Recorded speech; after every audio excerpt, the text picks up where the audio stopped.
So the color red in Tolstoy. So in the dream, I'm walking into this library, and I realize that I can get a book on Cahill Gibran. And the minute that I realize that, I wake up. I get a phone call, and I wake up. And now, at this time, I'm living in a town where literally a dog was run for mayor and won the town mayor. I'm living truly in a town in the South, and originally I was walking towards a book that said Tolstoy on it, and it was red and bouncy. It was like on a bouncy spring.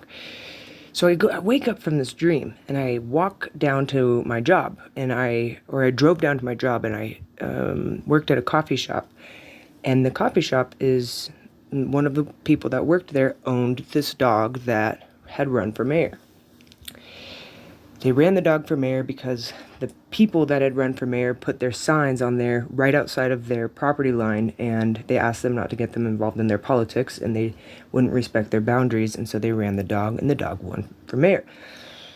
Nonetheless, I come down, and I'm like, oh my God, and I meet this girl, and I go, you gotta listen to this dream I just had. I don't know why I felt so open and felt the need to share my dream, but I did. I sat there and I told her this dream, and she goes, which you should go back and listen to in part 1, and she goes, you got to come with, I got to show you something.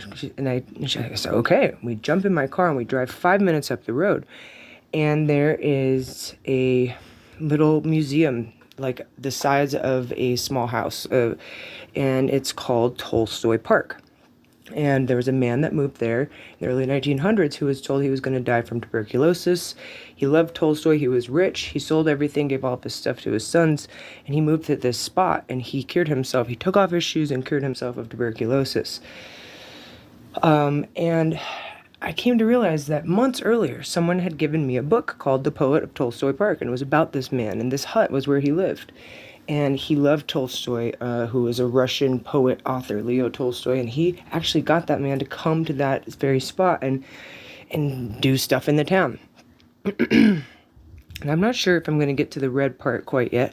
That might be for part 3, but at the time, I had never heard of anything called the Akashic Records or the Akashic Library, and after discussing this dream with a few people, I came to understand that that's what I think I was experiencing, some kind of Akashic Records, because there was a book I just knew instinctually that there was a book in this place for everyone that had ever existed had a book. All right, come back for part 3 for the red part.